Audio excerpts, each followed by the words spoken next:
방송에서 제공하는 투자 정보는 투자 판단에 대한 조언입니다. 방송에서 제공하는 주식의 가치, 가격 상승 및 가격 하락에 대해서는 방송사에서 보장하지 않습니다. 이 시각 헤드라인 뉴스입니다. 세계 반도체 시장 호황이 이어지는 가운데 국내 업체들의 1분기 매출이 두드러지게 증가한 것으로 나타났습니다. 글로벌 시장 조사 업체인 IC 인사이츠 조사에서 삼성전자 반도체 매출이 지난해보다 43%가 늘며 25년 동안 선두 자리를 지켰던 인텔을 제치고 1위에 올랐습니다. SK하이닉스도 지난해보다 매출이 49%나 증가하며 3위인 대만 TSMC와의 격차를 좁혔습니다. 정부가 환율 안정을 위해 외환 시장에 개입한 내역을 내년부터 단계적으로 공개하기로 했습니다. 공개 대상은 달러 매수액에서 매도액을 뺀 순매수 금액으로 내년 3월과 9월 두 차례, 그리고 이어 12월부터는 3개월에 한 번씩 공개됩니다. 삼성바이오로직스 회계 부정 혐의를 다루는 금융위원회 감리위원회가 조금 전 2시에 시작됐습니다. 감리위에서는 삼성바이오로직스가 유가증권 시장에 상장하기 전 2015년 이 자회사인 삼성바이오에피스의 가치를 부풀렸는지 등의 고의적인 분식회계 여부를 주요 쟁점 사항으로 다루게 됩니다. 특히 이번 감리위는 사안의 중요성을 고려해 양측이 동석해 재판처럼 동등하게 진술하는 대심제로 치러지게 됩니다. 국내 처음으로 친환경 연료인 액화 천연가스 LNG를 연료로 사용하는 외항선이 오는 8월 발주됩니다. 정부는 제7차 경제관계장관회의에서 이 같은 내용의 LNG 추진선박 연관산업 활성화 방안을 확정했습니다. 대책에는 민간과 협력해 오는 8월까지 국내 최초의 LNG 추진 외항선을 발주하게 되고 미세먼지 배출량이 많은 예인선을 LNG 추진선으로 바꾸는 시범 프로젝트를 내년에 시작하는 내용이 담겼습니다.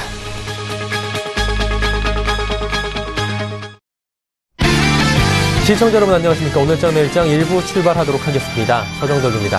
지지부진한 장세는 오늘도 이어지고 있습니다. 꽤 오랫동안 이런 약세장이 이어지는 가운데 이번 주에는 좀 괜찮지 않을까라고 지난주에 기대를 했었는데 월요일부터 그리고 오늘 목요일까지 계속해서 약세장 이어지면서 피로가 더 누적이 되고 있는 상황입니다.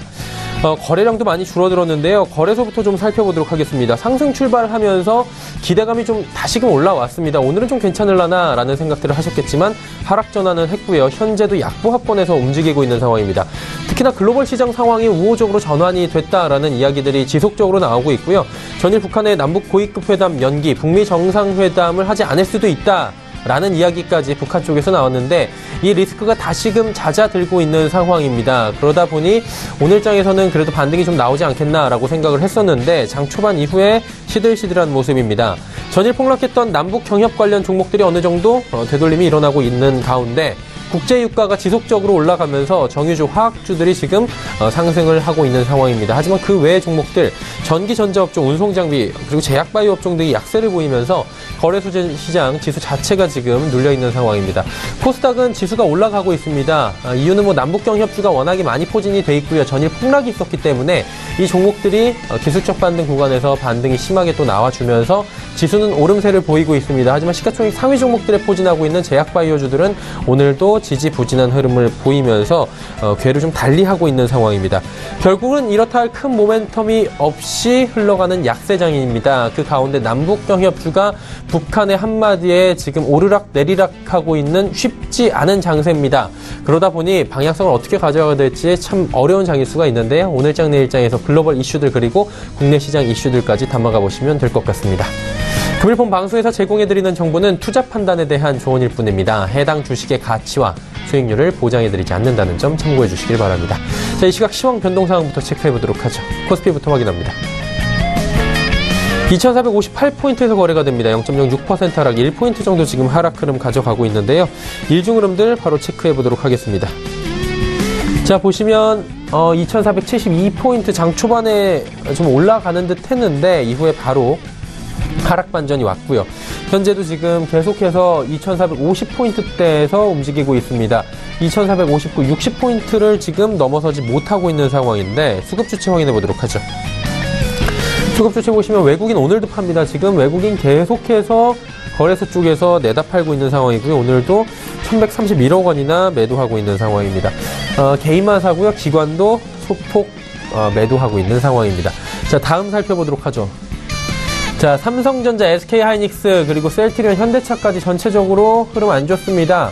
현대차, 셀트리온은 보합권 수준이고요. 삼성전자와 SK하이닉스는 약보합입니다. 다음 살펴보도록 하죠.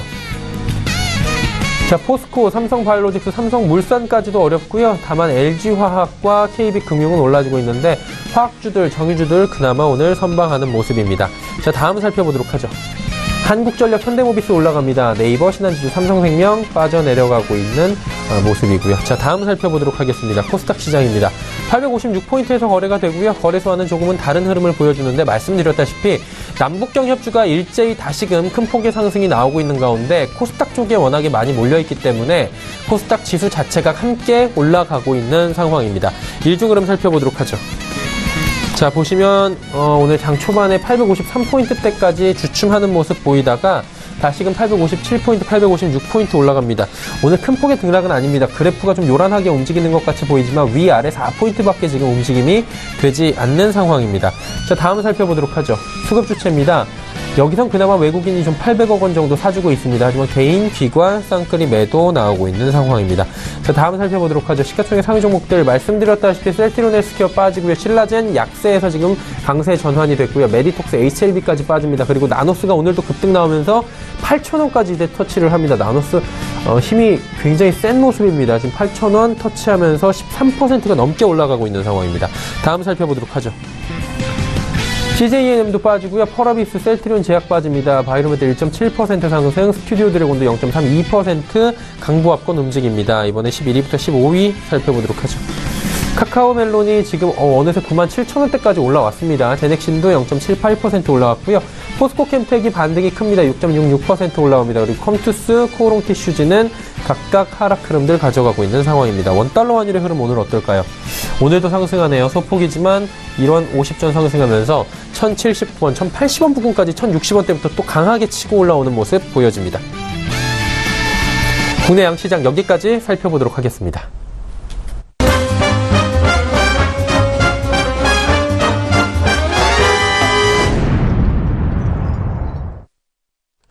오늘 장 이슈 살펴보도록 하겠습니다. 하나금융투자증권 투자금융팀의 최보원 연구원 연결되어 있습니다. 연구원님 안녕하세요. 안녕하세요. 예, 일단은 신흥국 시장 좀 여쭤보도록 하겠습니다. 아르헨티나 IMF 구제금융 신청한 부분도 얼마 전에 저희가 이야기를 나눠봤는데 신흥국 시장 우려가 높아지고 있습니다. 신흥국 증시에 지금 위기설까지 나오고 있는 상황인데 이 부분 좀 짚어주실 수 있겠습니까? 네, 한마디로 말씀드리자면 선진국, 그중에서도 미국의 매력도가 높아졌기 때문이라고 할 수 있는데요. 최근 미국의 10년물 수익률이 2011년 이후의 최고점인 3.09%까지 도달했고 달러 인덱스는 93선을 돌파하는 모습을 보이고 있습니다. 미국 금리 상승과 달러 강세에 더불어 최근 미국의 주요 기업들의 실적 기대감이 상승하며 지난주 글로벌 자금이 미국으로 이동하는 모습을 보였습니다. 하지만 이러한 자금 흐름은 신흥국 경제 펀더멘털이 부진한 모습을 보이고 있기 때문이 아니라 선진국의 매력도가 상대적으로 높아졌기 때문이라고 보시면 될 것 같습니다. 그리고 특히 우려하시는 부분이 방금 말씀 주셨던 아르헨티나와 터키인데요. 두 국가의 경우 타 신흥국 대비 펀더멘털이 견조하다고 볼 수 없는 상황이기에 두 국가의 변동성이 크게 나타난다는 것을 이유로 신흥국들이 모두 부진할 것이라고는 판단할 수 없는 상황입니다. 대부분의 신흥국들이 물가 상승률 목표치를 4%에서 6% 사이로 두고 있는데요. 반면 아르헨티나와 같은 경우는 물가 상승률이 20%가 넘는 상황이고 터키의 경우에도 10%가 넘습니다. 쌍둥이 적자도 나타나고 있고요. 네. 자, 그렇다면은 미국 금리 지금 한번 여쭤봐야 되고요. 지금 10년물 국고채 금리가 3% 넘어선 상황입니다. 그리고 달러 강세도 지금 나타나고 있는 상황인데 이 부분 한번 여쭤보도록 하겠습니다. 이유가 뭘까요? 이를 한번 보시자면 미국의 경제 지표가 호조를 보이고 있고요. 변동성이 높은 상황에서 안전 자산에 대한 매력이 높아지며 선호 심리가 강해졌기 때문이라고 보실 수가 있습니다. 미국의 1분기 GDP가 예상을 상회하는 모습을 보이며 경기 확장에 대한 기대감이 높아졌고 미국의 3월 소비자 물가와 핵심 PCE가 전년 대비 2.1%, 1.9% 상승하는 모습을 보이며 물가 정상화 가능성이 높아진 상황입니다. 반면 유럽과 일본 등의 국가에서는 경제 지표가 기대치를 하회하고 있습니다. 이러한 현상이 나타나면서 안전자산 선호 심리가 나타나 아르헨티나, 터키와 같이 펀더멘털이 견조하지 않은 국가들을 포함해서 브라질, 러시아, 인도네시아 등의 신흥국 국가들에서 자금이 유출되고 통화 가치가 약세 흐름을 보이게 되는 것입니다.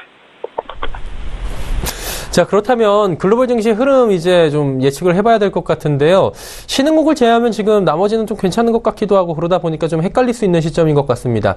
어떤 흐름을 보이겠습니까? 한동안은 통화 약세가 나타날 수 있는 신흥국보다는 선진국에 대한 매력이 부각될 가능성이 높습니다. 하지만 미국 달러 강세 흐름이 완화되고 글로벌 증시 불확실성이 축소되는 시점에서는 시장의 관심이 다시 단발적인 이슈보다는 펀더멘털에 집중될 가능성이 높습니다. 최근 한 달간의 흐름을 보시면 신흥국보다 선진국이 상승하는 모습이 보여지지만 최근 한 주간의 동향을 보시면 이미 성장 가능성이 높은 신흥 국가들을 중심으로 반등세가 나타나고 있는 상황입니다. 아르헨티나와 터키와 함께 언급되는 국가들인 브라질과 러시아의 경우에는 앞에 두 국가들과는 상황이 다르다고 보실 수가 있는데요.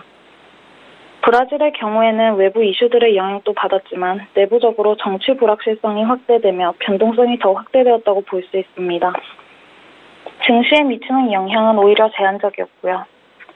그리고 러시아의 경우에는 미국의 추가 제재로 인해 하루 만에 11% 이상 급락하기도 했지만 최근에는 상승하는 유가와 함께 반등하는 모습을 이미 보이고 있습니다. 오히려 인도와 같은 국가는 높은 경제 성장률과 더불어 작년과 재작년에 실시된 화폐화 조세 개혁이 드디어 긍정적인 결과를 나타내면서 관심이 오히려 높아지고 있는 상황입니다. 장기적으로는 미국을 포함한 선진 국가들에 대한 매력이 높게 나타날 수 있습니다. 하지만 중장기적인 시점에서는 펀더멘털이 견조하고 성장이 예상되는 신흥 국가에 대한 매력도가 여전히 유효하다고 말씀드릴 수 있을 것 같습니다. 네, 글로벌 증시 흐름까지 오늘 들어봤습니다. 오늘 말씀은 여기까지 듣도록 하겠습니다. 고맙습니다. 네, 감사합니다. 하나금융투자증권 투자금융팀의 최보원 연구원이었고요. 이슈 칼럼 바로 이어집니다.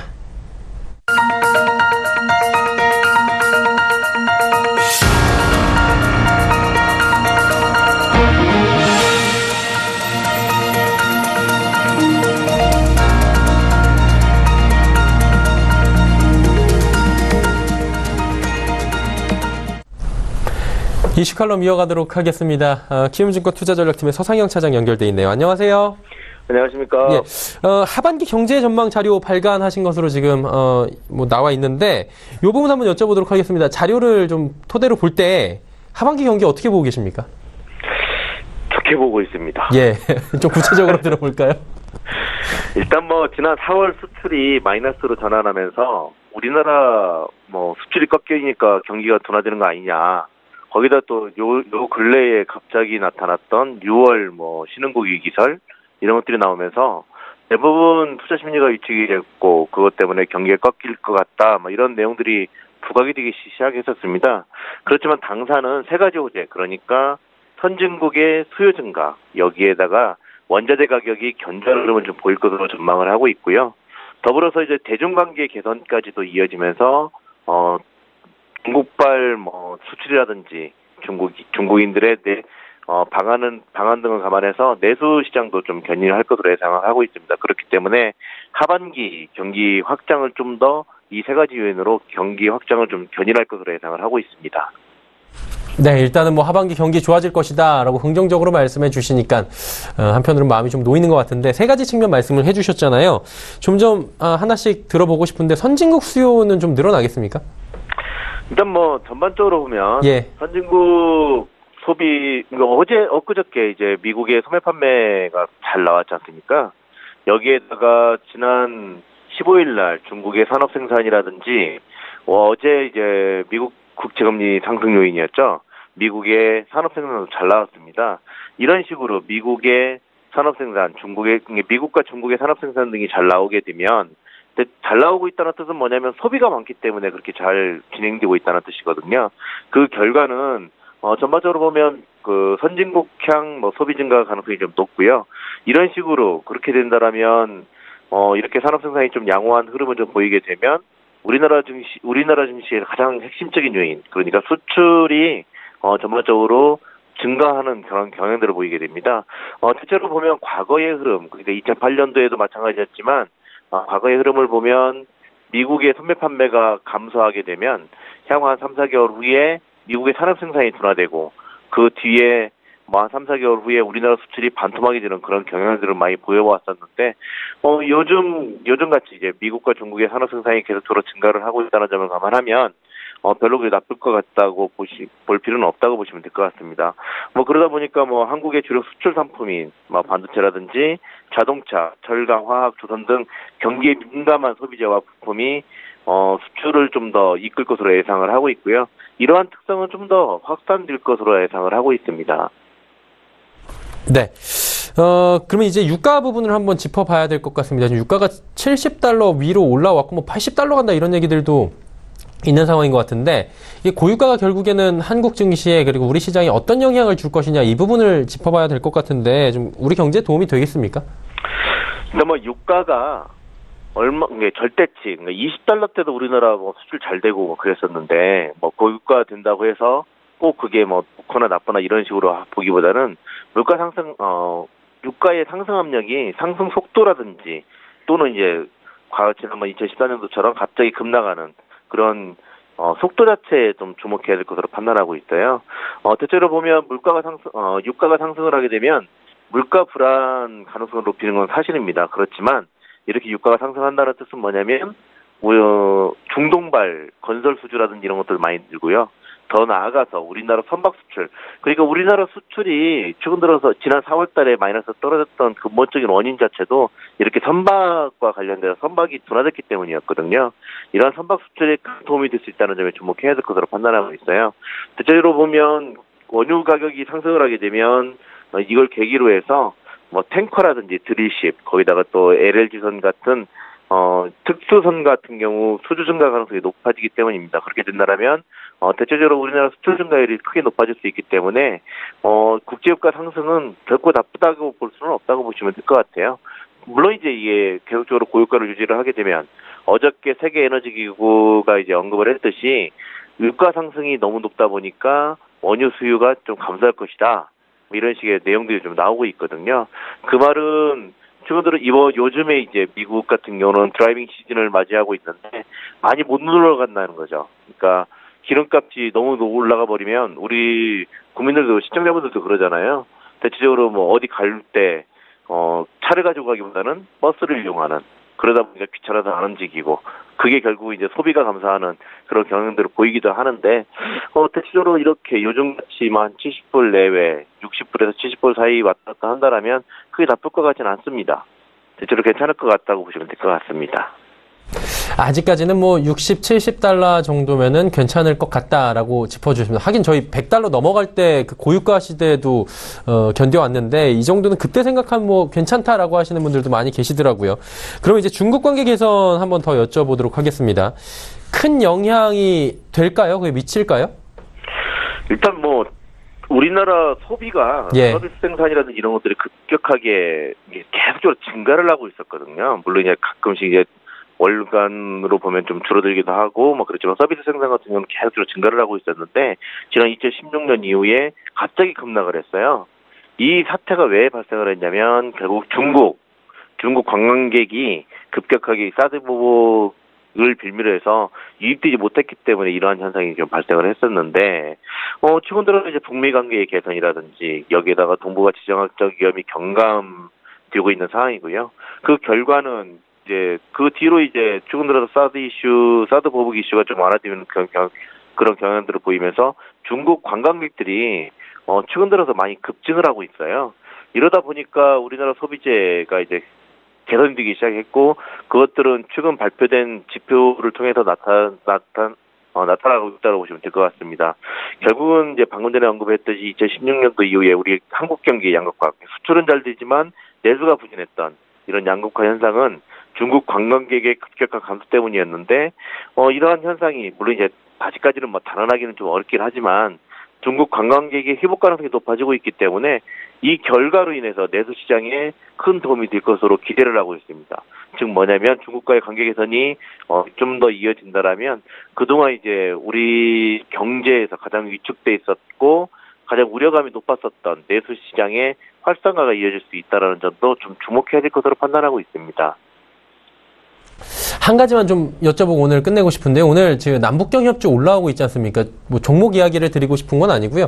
어제는 남북경 협주가 김계관 외무성의 이야기를 통해서 이 성명 발표를 통해서 지금 급락을 했다가 오늘 올라가는데 이게 북한 쪽의 돌발 행동이 좀 잦아들었다고 시장에서 보는 겁니까? 아니면 이게 큰 영향이 원래 아니었던 거라고 봐야 되는 겁니까? 이거 대북 관련주들 같은 경우 투자를 하실 때 가장 주목해야 되는 것들이 좀 있습니다. 결국은 대북 관련주들이 올라가는 거는 뭐 북한과의 경협을 통해서 뭐 원자재가 수입되거나 뭐 여러 가지 조건들, 인프라 투자나 이런 것들을 통해서 매출이 증가를 하고 기업 실적들이 좋아질 것이다. 뭐 이런 식의 해석이 되면서 이제 올라가는 건데, 최근 들어서 이게 좀 수급이 이게 돈이 갈 데가 없다 보니까 테마로 형성이 됐다고 보시면 될 것 같아요. 결국은 이제 남북 경협이 시작되고 본격적인 매출이 나오는 거는 3, 4년, 4, 5년씩이나 걸리는 먼 미래의 일인데, 최근 들어서 이러한 이슈로 인해서 돈이 이제 쏠림 현상에 의해서 급등했다고 보시면 될 것 같아요. 우리 테마주의 흐름은 시청자분들 같은 경우도 테마주의 흐름을 잘 알지 않습니까? 어느 정도 올라가다가 테마주의 그 테마 현상이 사라져버리면 다시 제자리로 찾아가는. 자, 그렇게 놓고 봤을 때 어저께 이제 북한의 그런 관련된 발언들 같은 경우는 이미 예견된 사항이었고요. 지난 1월 1일 날 북한의 신년사라든지 4월 11일 날 조선노동당 전원회의라든지 이런 데를 통해서 이미 이런 부분들은 다 예견돼 있던 사실이었었습니다. 그것들을 미국이 모르는 것도 아니었고요.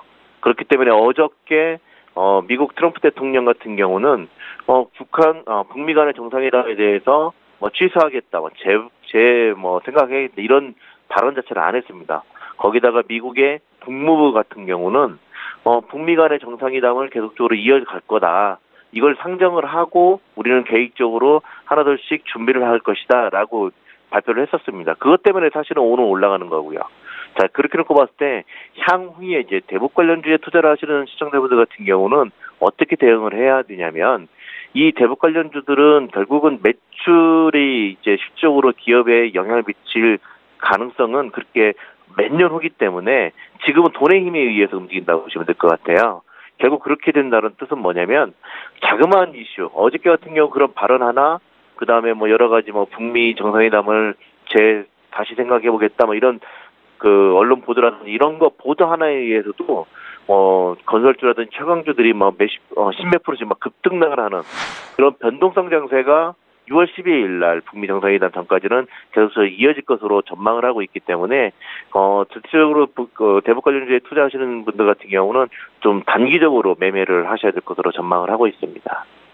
네, 글로벌 증시부터 해서 대북 관련주 이야기까지 오늘도 꽉 채워서 이야기를 잘 해주셨습니다.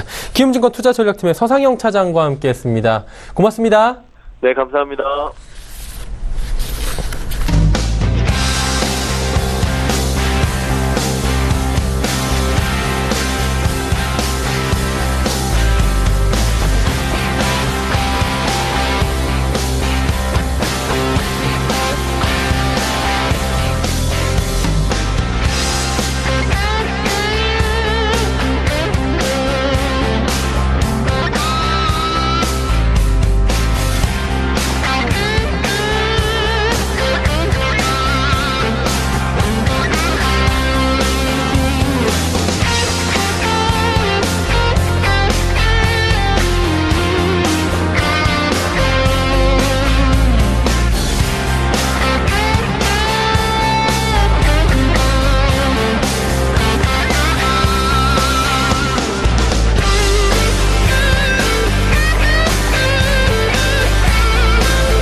오늘 채널 일장 1부 함께 하셨습니다. 잠시 뒤 2부에는 오늘도 슈퍼듀오 매치가 준비가 되어 있습니다. 누적 수익률 대결 펼쳐보고 종목 상담까지 쭉 알차게 이어지는 시간입니다. 두 분의 전문가와 함께 잠시 뒤 2부에서 뵙도록 하겠습니다. 고맙습니다.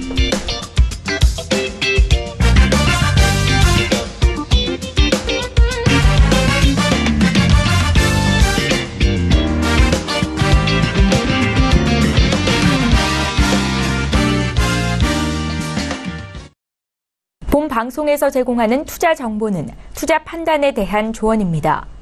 방송에서 제공하는 주식의 가치, 가격 상승 및 가격 하락에 대해서는 방송사에서 보장하지 않습니다.